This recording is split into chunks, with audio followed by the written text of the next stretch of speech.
Salut à tous, alors désolé d'avoir encore mis beaucoup de temps à refaire des vidéos, emploi du temps pas top, on va essayer d'aller un petit peu plus vite maintenant. Pour mémoire, ça fait super longtemps que j'ai pas fait de vue, j'en avais pas fait beaucoup déjà à la base, donc on va quand même essayer de continuer là où on en était. Alors c'est parti. Alors pour mémoire, ce qu'on avait fait dans la vidéo précédente, on avait créé au niveau de notre routeur, voilà, ici dans notre routeur, on avait dit, donc notre routeur, on a fabriqué un routeur avec un create web history. Le Create Web History, je vous laisserai regarder ce que c'est, hein. Je crois que ça vous permet de voir, ça enlève le dièse dans l'URL et ça vous permet d'utiliser le bouton précédent aussi. Alors, pour chaque route, on avait demandé de faire un isLogin required et que si donc il y a un login required, alors là, de nous renvoyer vers la page login. Le isLogin required, oulala, comme c'est mal codé ça, on va pouvoir voilà, en gros, il vérifiait si on cherchait à atteindre une page privée et si c'était le cas, eh bien, si on avait un token dans le cache et que le token était valide. Alors déjà, quand vous voyez cette fonction, déjà vous pourriez vous dire un petit truc, c'est que elle n'est pas très bien codée. Sans savoir ce qu'il y a autour de cette fonction, vous pouvez voir qu'il y a une répétition quand même, hein. Is private page end, c'est pas top, donc je devais être un peu crevé quand je l'ai faite cette fonction, on va pouvoir un petit peu la refactorer. Au lieu de faire is private page et vérifier si le token est en cache et le token valide, on pourrait faire le contraire. On pourrait lui dire, bon, si on n'est pas sur une private page, dans ces cas-là, on n'a pas besoin de se loguer. Donc je vais dire plutôt if, on va prendre le contraire, is, is private page. Voilà, donc si on n'est pas sur une page privée, eh bien on va lui dire return false. Voilà. Et du coup maintenant, je peux virer ces deux lignes là, hein. Hop. Voilà. Alors, si on est sur une page publique, donc non, le login n'est pas required. Donc, si on passe à la ligne d'après, ça veut dire qu'on est donc sur une page privée. Si on est dans une page privée et qu'il n'y a pas de token en cache, alors oui, il faut qu'on se log. Si on est donc arrivé à la ligne d'après, ça veut dire que donc on est sur une page privée et qu'il y a un token en cache, et du coup qu'il n'est pas valide, alors oui, il faut à nouveau se loguer. Et sinon, return false, ça veut dire que voilà, si on arrive là, ça veut dire qu'on est donc sur une page privée, qu'il y a un token en cache et que le token est valide. Du coup, là, le login n'est pas required. Ok, donc if is login required, alors return router push qui nous renvoie vers la page login. Très bien. Alors le token en cache, c'est donc vérifier qu'on avait un truc, on avait un token dans le cache. Is token valide, donc il allait récupérer le token et il allait vérifier que sa valeur était bien my.token. Alors, je vous rappelle à nouveau, hein, que ce token-là, cette vérification de token, elle sera faite par le serveur. Donc là, tout ça, c'est vraiment qu'une simulation, hein. Bien.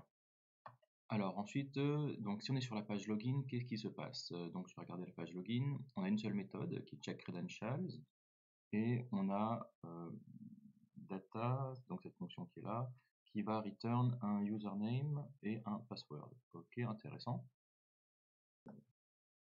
Alors, qu'est-ce qui se passe? Donc, on a notre formulaire qui est là, et donc quand on est sur le login, donc on a une fonction click qui va faire un prevent default, et puis qui va appeler check credentials en lui passant this username et this password. Alors, où est-ce qu'elle est cette fonction? Elle est là. Alors, hop, contrôle click. Voilà, donc on a un console log email password. Et alors, ce email password, d'où est-ce que ça vient? Ça vient de data ici, et donc c'est bonhomme regen, password ABC123. Alors, c'est pas super, ça je préférerais plutôt qu'on lui passe ce qu'on a tapé dans le formulaire. Vous voyez que là, à mon avis, si je retourne sur le formulaire, hop. Ah, alors, on a un petit souci. Cannot read properties of undefined reading path. Ok, dans le router.js à la ligne 35, on dirait. On va voir ça tout de suite. Alors, router.js à la ligne 35, donc on est là, to.path. Ok, is private page. Donc ça veut dire que c'est le path, il n'arrive pas à trouver un path sur le to, donc il me dit que le to est undefined. C'est intéressant, pourquoi est-ce que le to serait undefined? Donc ça veut dire qu'il y a quelqu'un qui a appelé le is private page sans lui passer de to. Et effectivement, vous voyez que là, mon is private page, Là, je l'ai appelé et je lui ai pas passé le tout que j'avais pourtant, ouais, que je reçois pourtant en argument. Donc hop, on va lui mettre le tout ici et on va recharger. Voilà, donc là on est bien. Alors qu'est-ce qui se passe si je mets n'importe quoi ici? Voilà, donc j'ai bindé mes deux valeurs là pour qu'on puisse les voir ici. Je serais curieux de voir qu'est-ce qui se passe quand je clique sign. Ah d'accord, non, il va quand même récupérer les... ok, donc mes variables sont déjà bindées. Ok, alors où est-ce qu'on était? On était donc sur ma page login. Et quand on a appelé, voilà, quand on a appelé check credentials, on lui a passé this username et this password. Alors pour rappel, dans View, quand vous faites this username, this password, quand vous faites des liens vers des variables, normalement c'est des variables qui sont définies dans la propriété data. Alors data chez nous, donc c'est une fonction et on fait return username password. Ok. Ça veut dire que de base on leur a donné une valeur initiale, mais que ensuite elles ont été modifiées. Où est-ce qu'elles ont été bindées? Je dois avoir voilà, le vmodel password et le vmodel username. Donc en fait, dès qu'on modifie ce input, ça modifie la variable username. Parfait. Donc autrement dit, ça veut dire que là, si je recharge, la variable de base va revenir. Voilà, on a bien les trucs de base. Alors qu'est-ce qui se passe maintenant si je clique sur sign in avec le bon login et password? Hop, sign in. Alors je vois Benoît comme region, password ABC123. Est-ce que c'est ce que j'avais mis dans mon code? Alors, où est-ce qu'elle est la fonction check credentials? Voilà, alors if email est différent de password, throw new error, if password ABC123, throw new error. Ok. Donc tout ce qu'il fait pour l'instant, c'est qu'il nous fait, donc il nous autorise uniquement si le login et le password sont bonhomme regen et ABC123. Et ensuite, il nous met un token dans le local storage. Alors nous, c'est bien. Ce qu'il faudrait aussi, c'est que il nous reroute maintenant. Alors, de mémoire, donc pour rediriger, c'est this router push, mais je suis pas sûr que ça marchera puisque je ne sais pas si on a accès au routeur. Donc c'est this.router.push et on va lui dire qu'on va l'envoyer vers... c'était quoi le chemin? Home, je crois. Hein, ouais, on va emmener le machin vers home. Sachant que je n'ai aucune idée si ça marchera puisque cette variable routeur, je ne suis pas sûr qu'elle existe. Je vais quand même vérifier dans mon routeur, mais... Non, pardon, c'est dans mon application. On va chercher dans mon application, mais vous voyez que donc là on est dans le router view. J'ai une navbar donc qui n'est pas dans le router view. Ensuite tout ce qui est à l'intérieur c'est le router view. Ça c'est le routeur qui va m'injecter tout le contenu en fait en dessous de la navbar. Donc pour moi, étant donné que les composants sont gérés par le routeur, je pense qu'on aura accès à la variable routeur. Mais c'est possible qu'on n'y ait pas accès. On va voir ça en même temps. Alors on va voir ça tout de suite. Qu'est-ce qui se passe quand je clique sign in? Hop, bah parfait, ça marche. Bon bah c'est génial. Bon, on est bon. Par contre, moi, maintenant, ce que je voudrais qu'on fasse, c'est qu'au lieu de tout simplement monter une erreur, ce serait bien qu'il y ait un retour client. Plutôt que d'avoir une erreur dans la console qu'on verra pas forcément, ce serait bien qu'on affiche ça sur le DOM. Alors, quand il y a un mauvais email ou mauvais password. Alors, j'ai cherché un petit peu de la validation. Comment est-ce qu'on pourrait faire du form validation en view? Et j'ai trouvé quelques petits trucs intéressants. Alors déjà, je vois qu'on a le required qui pourrait être bien. Donc, autrement dit, déjà, si je vais sur mon form et que je vais lui dire, hop, je vais lui dire required, et puis lui aussi pareil, je vais lui dire hop, required. Alors ça, c'est pas du view, hein, c'est de l'HTML5.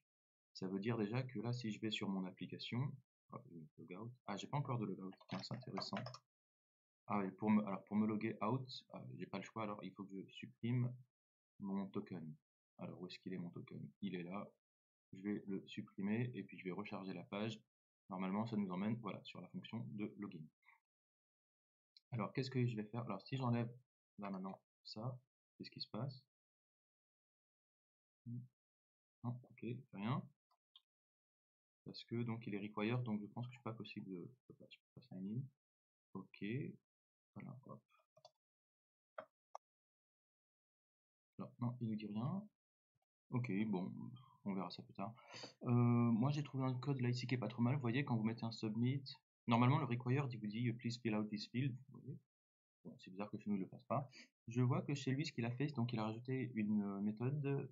Voilà, je vois qu'il y a un arrobas invalide et c'est invalidate form. Alors, je ne sais pas ensuite comment est-ce que lui considère que quelque chose est invalide, mais on va pouvoir peut-être faire quelque chose comme ça. Alors, on va aller chez nous, et puis pareil, je vais lui dire, alors, if invalid, je vais lui dire, eh ben, par exemple, hop, invalidate form. Je crois qu'il faut que je l'invoque en view, hein. Je regarde. Ah non, non, non, non, je l'invoque pas moi directement, c'est lui qui l'invoque. C'est lui qui l'invoquera. Ok, très bien. Donc du coup, ça veut dire que maintenant, dans mes méthodes, je vais lui dire que on va avoir cette méthode-là. D'ailleurs, je vais la fabriquer ici. Hop, function invalidate form. Alors, qu'est-ce que invalidate form? Comment est-ce que lui il a traduit ça en fait? Invalidate form, chez lui c'est quoi? D'accord, en gros il va juste passer this errors à true. Ok, donc ça veut dire que pour l'instant, dans notre data, on va avoir un errors qui est false. Et lui, en fait, dans le invalidate form, ce qu'il va faire, c'est this.errors, il va le passer à true. Et alors ensuite, une fois qu'on a... j'aime pas trop ces conventions de nommage. Je vais plutôt... ouais, au lieu de errors, je vais plutôt appeler ça has invalid credentials. Voilà, c'est un petit peu plus clair. Et puis, au lieu de invalidate form, peut-être qu'on pourrait appeler quoi ça? Comment on pourrait lui dire allez, mark form invalid. Voilà. Alors, par contre là, hop, non, c'est pas un renommage. Alors au passage, quand vous voyez dans un import, quand vous voyez clé de point valeur, parfois c'est un renommage. Hop. Voilà. Ensuite, qu'est-ce que lui il fait? Donc il lui dit bon ben alors donc lui il doit avoir un conditionnel, conditionnel, voilà. Donc, il dit est-ce que this errors is true? Et bien si oui, on lui met une classe errors, sinon on fait rien. Ok. Alors ben nous on va faire ça. Je vais aller sur mon login et sur mon password. Et puis je vais leur dire. En fait non, sur login, non je vais le faire sur le form. Alors la classe, on veut qu'elle soit variable. Donc on va le mettre un 2 points devant. Hein. Classe est égale à eh bien this.errors. Si oui, eh ben on va lui créer une classe qui s'appelle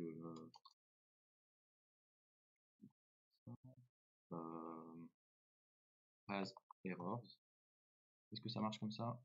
Je me souviens plus le binding, comment ça marche. Ouais, non. This errors. Ah oui, d'accord. Il faut que le deuxième, lui, en fait, il soit pas entre guillemets, mais entre apostrophes. Très bien.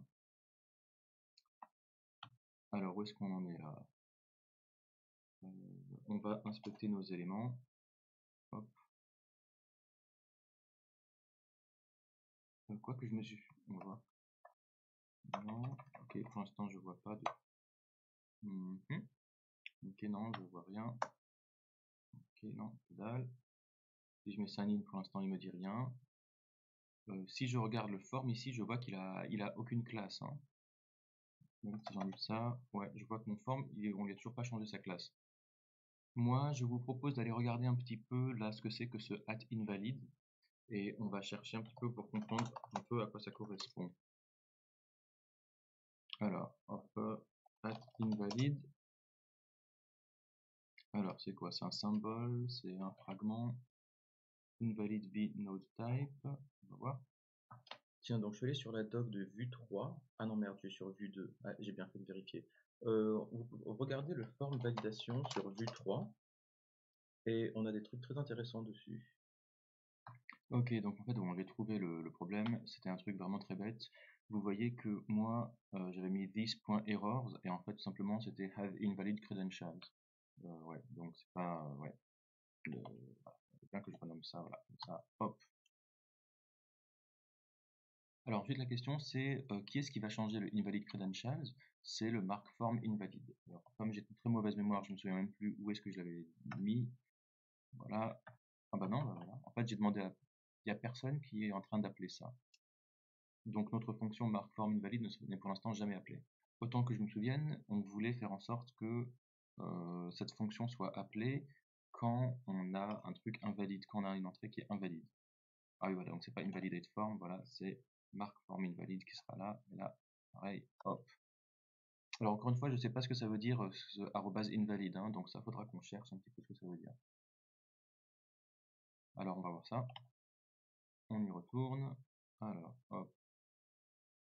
Je vais mettre mon adresse. ABC 1, 2, 3. Alors, qu'est-ce qui se passe? Voilà, si j'enlève ça, je fais sign in. Ah, il y a un truc. Ok. Invalid email. Bon, ok.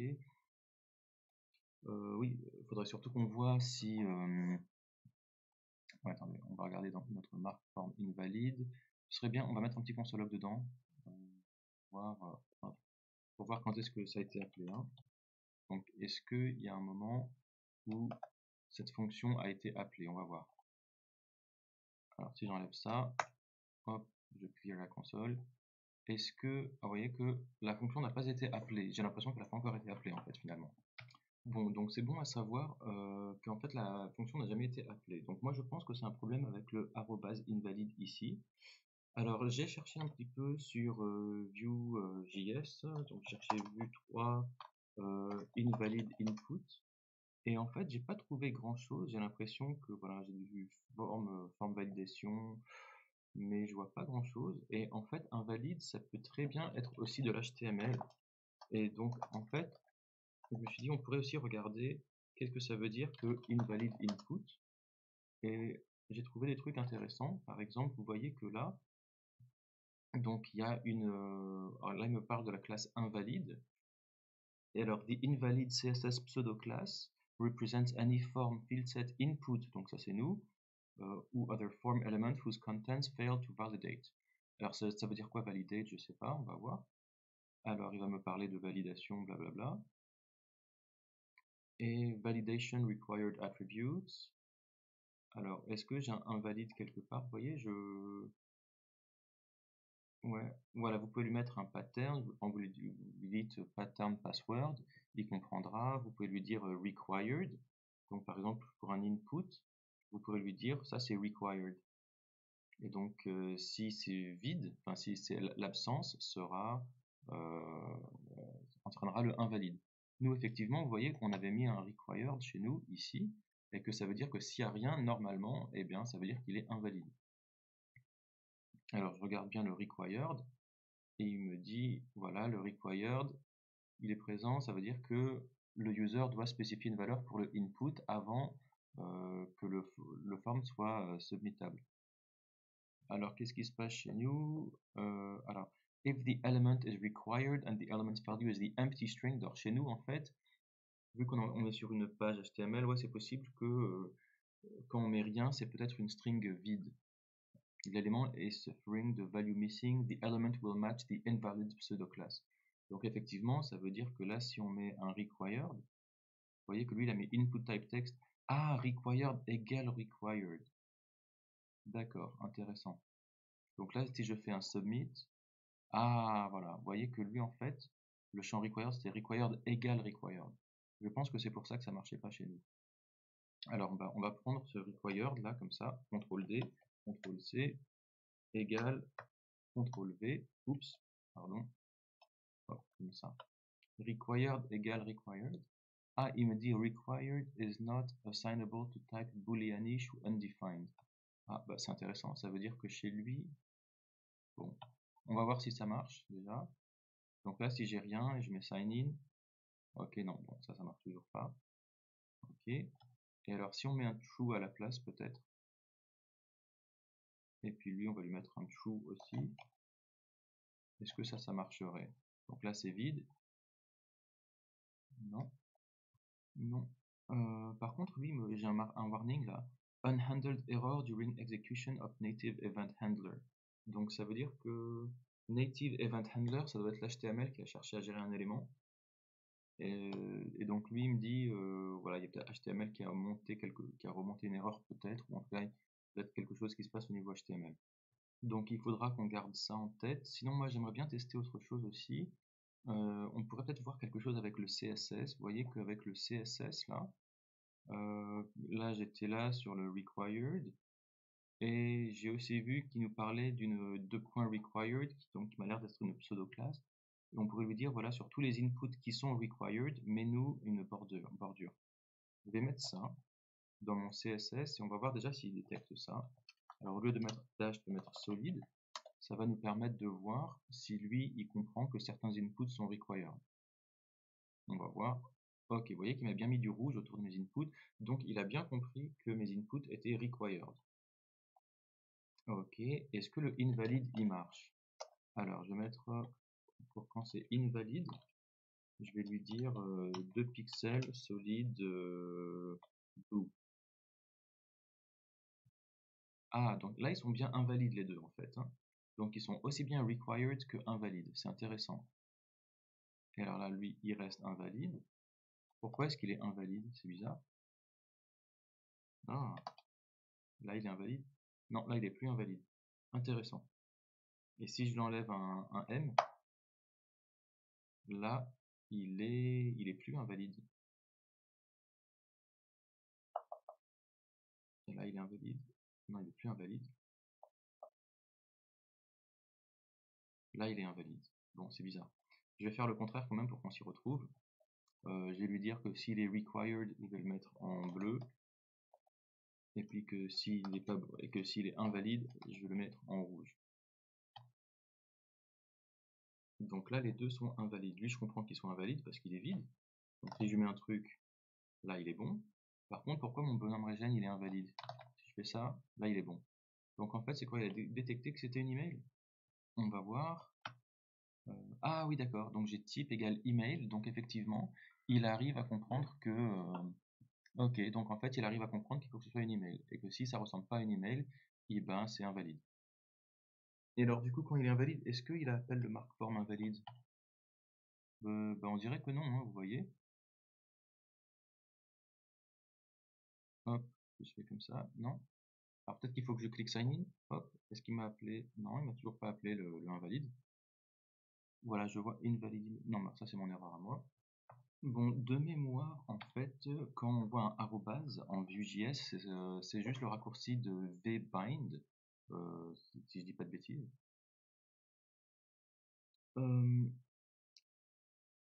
Donc je pense qu'en fait c'est pas ça qui pose un problème. Je pense que le problème c'est qu'il faudrait qu'on lui dise que la fonction doit être invoquée pas que quand on clique, enfin en permanence. J'ai trouvé ici une forme de input validation dans Vue qui utilise des watchers. Et en fait le watcher c'est une fonction qui va toujours regarder votre variable à chaque fois qu'elle change. Donc vous voyez que là par exemple on a dans le data on a un name et un password. Et que lui, en fait, ce qu'il fait, c'est que, hop, si je vais un petit peu plus bas, voilà, il fait un watch email et watch, voilà, donc en fait, il fait un watch email pour vérifier il crée une fonction qui s'appelle email à l'intérieur de watch. On va peut-être essayer ça, voir si ça marche. Alors, on va aller à l'intérieur de notre, voilà, donc là on est dans methods, et puis là, je vais lui dire watch, ah tiens, il me propose déjà des machins. Ah bah super, voilà, hop. Mark form invalid. Je sais pas ce que c'est que... Ah d'accord, donc en fait on peut lui dire handler. Je sais pas ce que c'est que le deep. Et handler, à mon avis, c'est donc le nom de la fonction. Mark form invalid. On va plutôt l'appeler... on va plutôt l'appeler check credentials déjà. Qu'est-ce qui se passe ensuite? Hop, ça. Qu'est-ce qui se passe si je modifie? Non. Rien. Ah, je vois check. Ok, c'est mon page 33. Ah, c'est bizarre. Regardez, on va actualiser. Ok, check credentials a déjà été déclaré. Donc en fait, il aime pas que, d'accord, j'ai un check credentials dans les méthodes là. Et en fait, apparemment le handler, ça peut pas être une méthode qui a déjà été déclarée là. Bon, si j'enlève ça, qu'est-ce qui se passe? Est-ce que ça marche? Non. Ok. On va plutôt utiliser notre fonction alors, hein. On va utiliser une fonction qui s'appelle fonction check email, qui va juste faire un petit console de log de checking email. Voilà. Et puis on va faire aussi pareil pour password.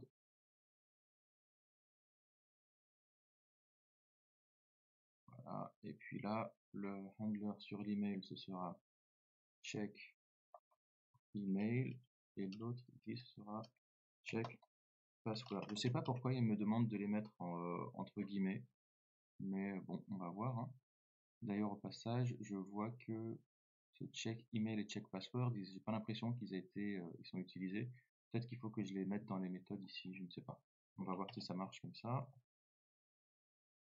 Ok, check credentials has already been declared, ligne 31. Ok, 31. Donc il dit t'as pas le droit de redéclarer ça. Donc en fait c'était pas ça le problème. Je l'ai déjà appelé là-haut check credentials. Ok. Bon, excusez-moi, donc c'est juste que je suis bête, hein. Marque forme invalide, hein. On va dire ça. Voilà. Et puis je vais le mettre là. Voilà. Marque forme invalide. Et du coup, qu'est-ce qu'on va lui dire? Ouais. À chaque fois que ça, on va plutôt l'appeler check form. Putain, je suis désolé. Bon. On va voir déjà si ça marche comme ça. Ok, alors est-ce que maintenant j'ai quelque chose qui se passe à chaque fois que je modifie? Non, vous voyez que j'ai pas l'impression que j'ai un watcher qui marche. Qu'est-ce qui se passe quand je clique sign in? Hop, il me met juste l'email. Précédent. Ok, invalid watch handler specified by t check email undefined. Ok, qu'est-ce qui se passe si à la place des handlers, hop, qu'est-ce qui se passe si je retire ça? Ok, est-ce que ça marcherait si je fais comme ça? Non.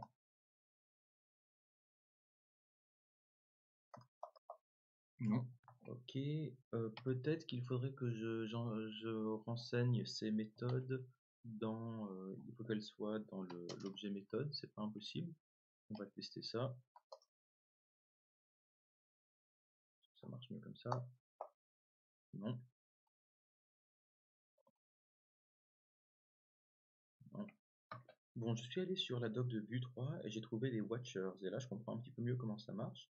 En fait, vous voyez, donc par exemple, imaginez que vous avez une variable qui s'appelle question et une qui s'appelle answer. Et en fait, vous pouvez lancer, vous avez une clé watch, et sur watch, vous pouvez créer une fonction qui a le même nom qu'une des variables que vous voulez watcher. Donc par exemple, là, cette fonction qui s'appelle question, elle sera lancée à chaque fois que la variable question aura changé. Donc en fait, ça veut dire vraiment que il faut que le nom de la fonction soit le même que celui de la variable. Du coup, est-ce qu'on a ça chez nous? Donc on a watch. Alors chez nous, ouais, je vois un handler. Moi, j'ai pas vu de handler là-dedans. Je vois juste que... Ah oui, d'accord. Non, vous pouvez faire... Non, ok, ok. Watch some object. Vous pouvez l'appeler comme vous voulez. Watch is shallow.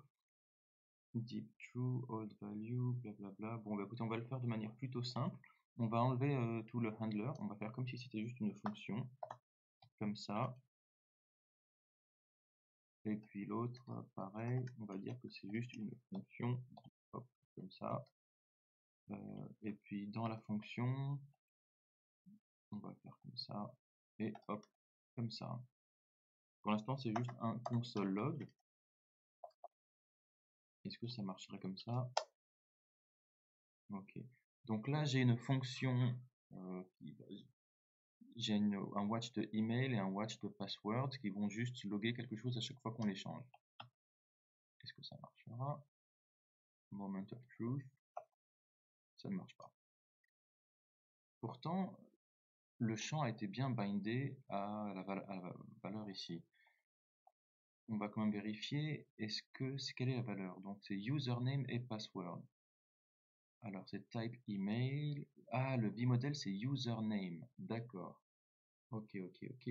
Oui, donc en fait c'est username et password. Je pense que depuis le début c'était pour ça le problème. C'est juste que je suis crevé, que je fais des conneries. Mais ça veut dire, est-ce que le password ça marcherait? Oui, voilà, très bien, le password il marche. Donc, en fait, donc, on va plutôt mettre ça ici, là, à username, et on va l'appeler username. Alors, au passage, je crois que, d'après ce que je comprends, ils peuvent recevoir un argument. Donc, on va quand même loguer la value ici. Et puis là, on va loguer la value aussi. Donc, qu'est-ce qui se passe? Parfait. Ok, très bien. Donc là, il est bien, on a bien nos watchers. Donc, ce qu'on voudrait qu'on fasse, c'est que pour tous les watchers, à chaque fois que la valeur change, il faudrait qu'on vérifie si ça répond bien aux conditions de validation. Bon, alors déjà, je vais supprimer ces fonctions check password, check email. Hein. Voilà. Le mark form invalid, on verra ça plus tard. On va appeler quand même form is invalid. Voilà. Ah, et puis du coup, ces deux machins là aussi, on peut les virer. Et maintenant, qu'est-ce qu'on va faire? Eh ben, on va lui dire, bon, voilà, if value est égal à rien, et ben, qu'est-ce qu'on voudrait lui dire? Eh ben, this.markFormValid username. Voilà. Alors, est-ce qu'il y a vraiment besoin de passer un username? Non, pour l'instant, on avait dit que non. Pareil, là, on va faire pareil pour le password. If value est égal à rien, markForm invalid. Alors, pour mémoire, qu'est-ce qu'il fait ce markForm invalid? Il va faire un console log de form is invalid. Ok. Alors, on va voir qu'est-ce que ça donne. Là, on est bon. Là, on est bon. Là. Ah, là, pour l'instant, il vérifie juste qu'on n'est pas vide, en fait. Hein. Là, il me dit form is invalid. Ok. Ensuite, si je dis password rien, là, form is invalid. Ok. Très bien. Mais alors, ensuite, moi, qu'est-ce que j'avais mis j'ai quand même inspecté mon form. Est-ce que mon form, il a une classe has errors? Oui, il a là une form has errors. Génial. Alors, on va regarder là-haut. Où est-ce qu'on était? Voilà. Form class this has invalid credentials, has error. Et puis sinon, non, on va lui mettre plutôt string vide. Voilà. Has invalid credentials, c'est true. Donc ce serait bien aussi qu'il return false si tout va bien. If mark form invalid. Moi je voudrais aussi que ouais, si la condition n'est pas bonne, là n'est pas vraie, il faudrait qu'on lui dise non non non, tu nous dis que le form est valide. Alors on va lui dire, je vais changer ça plutôt, hein. Je vais ce mark form invalid, on va plutôt l'appeler juste mark, non on va dire is form valid. Et en fait là je vais dire si la value est vide, on va lui dire que le form valid est égal à false. Pareil ici, false. Et voilà. Et puis else this.isFormValid true. Un truc comme ça. Et du coup forcément le isFormValid, on va lui passer un booléen. Donc on va l'appeler par exemple bool. Et this.hasInvalidCredential, on va l'appeler bool, comme ça. Ensuite là on pourrait faire, ça c'est pas très très beau ça, on pourrait faire ça différemment. On pourrait lui dire return value est égal à rien. Si oui, et this.isFormValid false. Sinon, this.isFormValid true. Un truc comme ça. Et puis là, on va faire la même chose ici. Voilà. Donc maintenant, il va vérifier, à chaque fois que le username change, il va vérifier si la valeur est vide. Si la valeur est vide, il va dire que le form est invalide. Sinon, il va dire isFormValid true. Alors évidemment, on pourra mettre des conditions un petit peu plus poussées un peu plus tard. Hein. Alors, voyons voir. Alors là, on va regarder, là, vous voyez, on va regarder notre forme, hein, où est-ce qu'il est. Voilà, regardez notre forme ici, là. Pour l'instant, alors la classe, ça c'est pas bien. Voilà. Ah d'accord, là c'est has errors. Ah ok. Alors on va voir ça. This.has invalid credentials. C'était bool. Alors nous c'était. Alors attendez, hein, je vais quand même chercher. C'était quoi le has error? Voilà, this.has invalid credentials, has errors, sinon rien. Ok. Donc là pourquoi est-ce que j'ai un has errors? Donc là si je mets un BMM, bien. Ok, on va refactorer un petit peu ça encore, je vais le faire différemment ça. Je vais lui dire const is value empty est égal à value est égal à, voilà. Donc ça, ce is value empty va comparer value à la string vide. Et puis ensuite à la fin là, je vais juste lui dire hop, this.isForm valide de hop, is value empty. Ouais, on va plutôt le contraire comme ça. Et on va faire la même chose ici, ce sera un peu plus élégant. Et puis on va pouvoir, ouais, vous savez quoi, je vais loguer aussi le isValueEmpty pour mon email et mon password. Alors qu'est-ce qui se passe ici? Là on est false, false, false, false, false, false, false. Ah, par contre il me dit form is invalid. Pourquoi est-ce qu'il me dit form is invalid? Form is invalid. Donc ça veut dire que isFormValid il a été oui d'accord en fait, ok, il a été non, ok.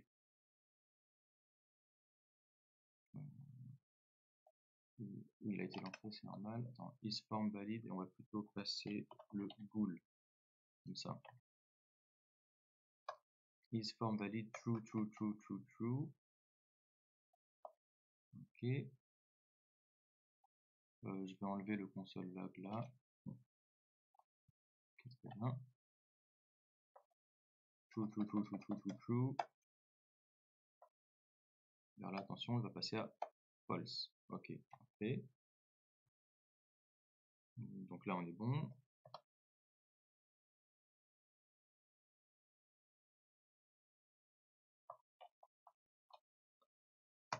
Ok.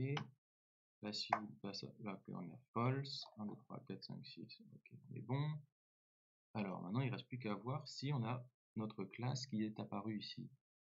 Form class has errors. Pourquoi est-ce qu'on a du has errors alors que moi, je vois ici que notre forme valide, il est true. Donc là, on a un petit souci.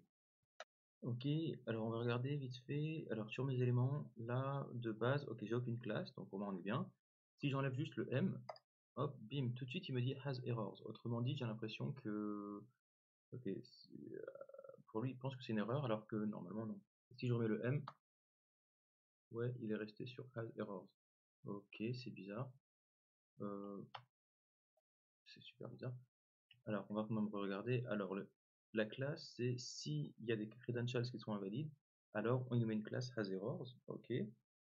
Qui est-ce qui va définir ce hasInvalid credentials? C'est le isFormValid. Ah, d'accord. Donc, le isFormValid, il reçoit un true ou false. Ah oui, d'accord. Donc, en fait, oui, d'accord. Ok, ok, ok. Donc, en fait, c'est le contraire. HasInvalid credentials. Ouais, ce sera plutôt le contraire alors. Hein. Hop, point d'exclamation. On va prendre le contraire puisque lui, en fait, si le form il est valide, enfin le invalid credentials, c'est faux si le form est valide. Ok. Alors voyons voir à nouveau. On va regarder notre forme. Où est-ce qu'il est notre forme? Ok, notre forme, il est là. Pour l'instant, il n'a pas de classe. Si je lui enlève un M, ok, pour l'instant, on est bon. Ok. Par contre, dès que voilà, quand je lui enlève le B, là, normalement, hop, voilà, là, il me dit has errors. Et sinon, si je remets le B, hop, c'est reparti. Ok, donc parfait, on est bien. Good. Et ben bon, c'était long. Et donc là, il ne nous reste plus qu'à mettre du CSS. Et puis pour le has errors, on va aller rechercher notre... alors, quand notre forme, il a un has errors, qu'est-ce qu'on voudra dire sur les inputs? Alors déjà, mon style, là, je vais le mettre en scope. Et puis, je vais lui dire que si on a un point has errors, et alors pour n'importe quel input qui a un has errors, enfin n'importe quel input qui est à l'intérieur de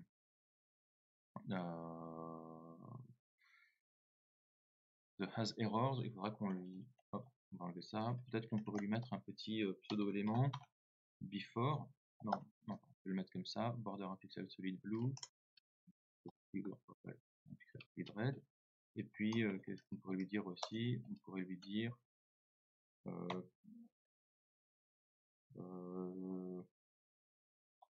before, on pourrait lui dire content invalid, invalid credentials. Voilà. Et puis, on pourrait lui dire ouais, color red. Qu'est-ce qu'on peut lui dire aussi? Tous nos inputs, on va les mettre en position relative aussi. Et puis notre has errors input. Attendez, vous savez quoi? Ça, on va mettre ça directement ici, là, comme ça. Et puis le before, on va le mettre en position absolue. Et puis on va le mettre peut-être top, on va mettre plutôt top hop, 1 REM à 1 REM du top. Et puis left 0, comme ça. Donc qu'est-ce qui se passe? Donc là, si on envoie, hop, là c'est vide. Alors, normalement, j'ai un pseudo-élément quelque part là. Hein. Mon before il est là. Alors où est-ce qu'il est mon before? Content invalid credentials, colors. Où est-ce qu'il est? Si je lui change son top, où est-ce qu'il bouge? Non, je le vois pas. Alors, j'ai un input qui est là. Et mon before, il est où?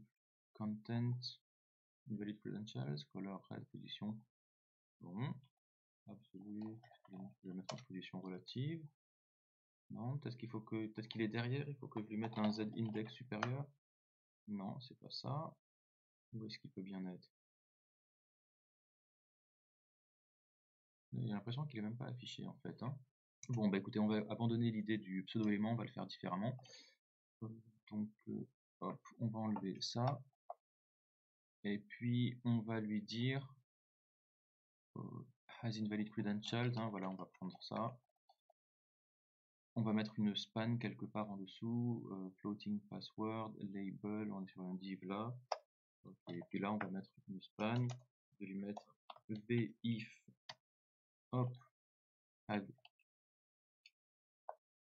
invalid credentials. Je vais lui dire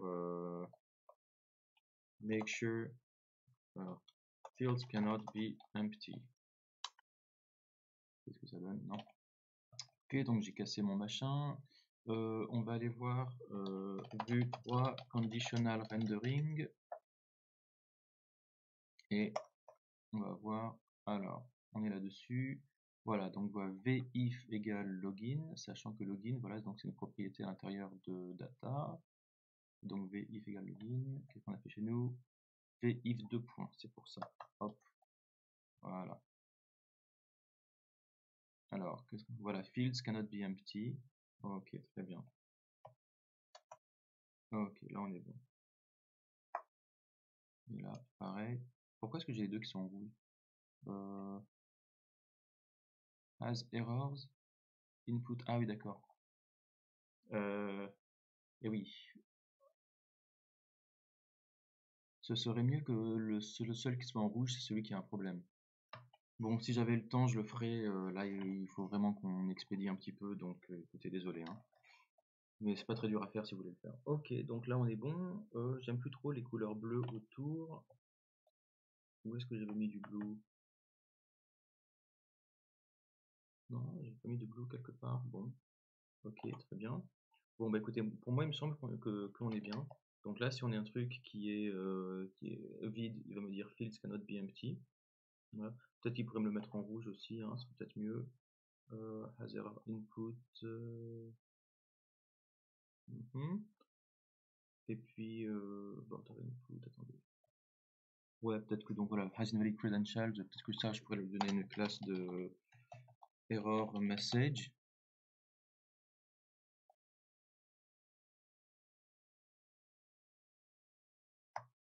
Voilà. Et puis dans le error message, que je pourrais lui mettre color red. Alors comme ça, voilà. Voilà, fields cannot be empty.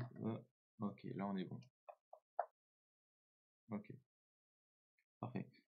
Je pourrais aussi désactiver ce bouton sign in si on a un souci. Alors, vous voyez, pour disable un button en vue 3, vous faites un 2 points disable. Donc, en gros, le 2 points c'est vbind.